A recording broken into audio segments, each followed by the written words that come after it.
Hello everyone, আসসালামু আলাইকুম। আজকে আমরা দেখব একটি 12 ভোল্ট ব্যাটারি চার্জ করার জন্য কিভাবে একটি চার্জার বানাতে হয়। তো প্রথমে আমি এখানে একটি ট্রান্সফরমার নিয়ে নিব 12 ভোল্ট X2 1000 এম্পিয়ারের। মূলত এটি 1000 এম্পিয়ার না, মূলত এটি 1 এম্পিয়ারের একটি ট্রান্সফরমার। তারপরে এখানে আমরা নিয়ে নিব 2200 ওহমস 25 ভোল্টের একটি ক্যাপাসিটর। তারপরে এখানে নিয়ে নিব 560 মানের দুইটা ডায়োড। তারপরে এখানে আমি নিয়ে নিব ব্যাটারির দুইটা ক্লিপ এবং এখানে তার নিয়ে নিব 2 টুকরা। তারপরে এখানে আমি নিয়ে নিব একটি রেড কালারের বাতি এবং 1K একটি রেজিস্ট্যান্স। তো প্রথমে আমরা যে ক্যাপাসিটরটি নিয়েছিলাম 2200 ওহমস এবং 25 ভোল্টের একটি ক্যাপাসিটর, তো আমি সেটা নিয়ে নিব এবং এখানে দুটি ডায়োড নিয়ে নিব এবং ডায়োডের প্লাস সাইডে আমি এখন ডায়োডটিকে পেঁচিয়ে নিব। তো এখন আমাদের ডায়োডটি পেঁচানো শেষ। এখন আমরা এখানে ভালোভাবে ঝালাই করে দিব। তো এখন আমাদের ঝালাই করা শেষ এবং আমরা এখন ক্যাপাসিটার যে প্লাস সাইডে আপনারা দেখতে পাচ্ছেন, এখানে আমি ডায়োড দুইটাকে ঝালাই করে দিব ভালোভাবে।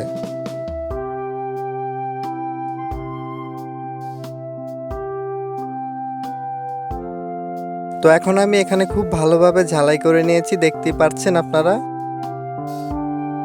তারপর আমি ডায়োডের দুই পাশে ঝালাই করে নিব এবং ক্যাপাসিটারের মাইনাস পিনও আমি ঝালাই করে নিব। তারপরে এখানে আমি নিয়ে নিব 12 ভোল্ট ট্রান্সফরমারটি। তারপরে এখানে আমরা দেখতে পাচ্ছি আমাদের এখানে তিনটি তার। এখন আমাদের নেগেটিভ এবং পজিটিভ। এখন আমরা ডায়োডের নেগেটিভ দুই পাশে আমরা ট্রান্সফরমার নেগেটিভ তারটি আমরা লাগিয়ে দিব। তারপরে আমরা পজিটিভ তারটি লাগিয়ে দিব ক্যাপাসিটার মাইনাস পিনে। তো এখন আমাদের ঝালাই করা হয়ে গেছে। এখন আমরা এটাকে সাইড করে রেখে দিব। তারপরে এখানে আমি নিয়ে নেব 2 টুকরো তার এবং এখানে দুটি ব্যাটারি ক্লিপ এবং ক্লিপের সাথে আমি তারগুলোকে লাগিয়ে নিব। তারের সাথে ক্লিপ লাগানো হয়ে গেলে এখন আমি এখানে তারের মাথাগুলোকে ঝালাই করে নিব। তারপরে ক্লিপের যে নেগেটিভ তারটি আছে সেটি আমি ক্যাপাসিটারের নেগেটিভ পিনে লাগিয়ে দিব।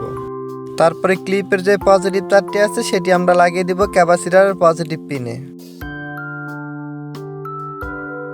তো এখন আমাদের ঝালাই করা হয়ে গেছে। এখন আমরা এটাকে সাইড করে রেখে দিব এবং এখানে এসি কটের তারটি আমি নিয়ে নিব। তারপর এখানে আমি এসি কটটিও ভালোভাবে এখানে লাগিয়ে নিব। আপনারা অবশ্যই এখানে তারের ভিতরে ফাইবার ঢুকিয়ে নেবেন। তো আমি এখন দুই সাইডে দুটি ফাইবার কেটে ঢুকিয়ে নিচ্ছি। ফাইবার ঢুকানো হয়ে গেলে এটিকে আমরা ট্রান্সফরমার এসি তারের সাথে ঝালাই করে দিব এবং ফাইবার দুটিকে আমরা তারের মাঝ বরাবর করে দিব। তারপরে এখানে আমি নিয়ে নিব একটি রেড কালারের বাতি এবং 1K একটি রেজিস্ট্যান্স। বাতির প্লাস সাইডে 1K রেজিস্ট্যান্সটি আমি পেঁচিয়ে নিব। পেঁচানো হয়ে গেলে এখানে ভালোভাবে ঝালাই করে দিব।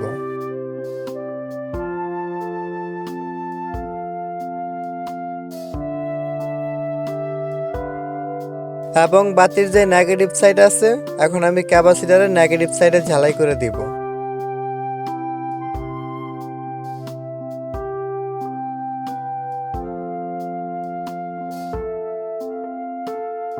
তারপরে বাতির পজিটিভ সাইডটি ঝালাই করে দিব আমরা ক্যাপাসিটরের পজিটিভ সাইডে। তো আমাদের ঝালাই করা শেষ হয়ে গেছে। এখন আমরা এটাকে চেক দিব যে আমাদের এটা ওকে হয়েছে কিনা। তো এখানে আমি কারেন্টের বোর্ড নিয়ে নিলাম এবং এখানে আমি এসি কট ঢুকিয়ে দিব কারেন্টের। তো কারেন্টে ঢুকানোর সাথে সাথে আমরা দেখতে পাচ্ছি আমাদের রেড কালার বাতিটি জ্বলে উঠছে। তো এখন যদি আমি নেগেটিভ পজিটিভ এক করি, দেখবেন এখানে অটোমেটিক বাতিটি আমাদের নিভে যাচ্ছে। তো এখন আমার সম্পূর্ণ চার্জারটি তৈরি করা হয়ে গেছে। এখন আমি কারেন্টের বোর্ডটাকে সাইড করে রেখে এখানে নিয়ে নিব একটি 12 ভোল্টের ব্যাটারি। তারপরে এখানে আমি নিয়ে নিব একটি মাল্টিমিটার এবং ভোল্টেজ মাপার জন্য আমি মিটার 20-এ দিয়ে দিব। এখন আমি মিটারের পজিটিভ তারের সাথে ক্লিপটি লাগিয়ে নিব এবং নেগেটিভ তারের সাথেও আমি ক্লিপটি লাগিয়ে নিব।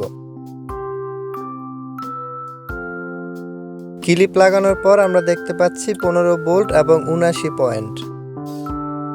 তো এখন আমি ব্যাটারির ভোল্টেজটাকেও মেপে নিব। এখানে 12 ভোল্ট এবং 42 পয়েন্ট আছে। এখন আমি ব্যাটারির পজিটিভ সাইডে পজিটিভ ক্লিপটি লাগিয়ে দিব এবং নেগেটিভ সাইডে নেগেটিভ ক্লিপটি আমি লাগিয়ে দিব। তো এখন আমি দেখব আমার এখানে ব্যাটারিটি চার্জ হচ্ছে কিনা। তো আমি জাস্ট এখানে 1 মিনিট মিটার ধরে রাখবো আপনাদেরকে দেখানোর জন্য।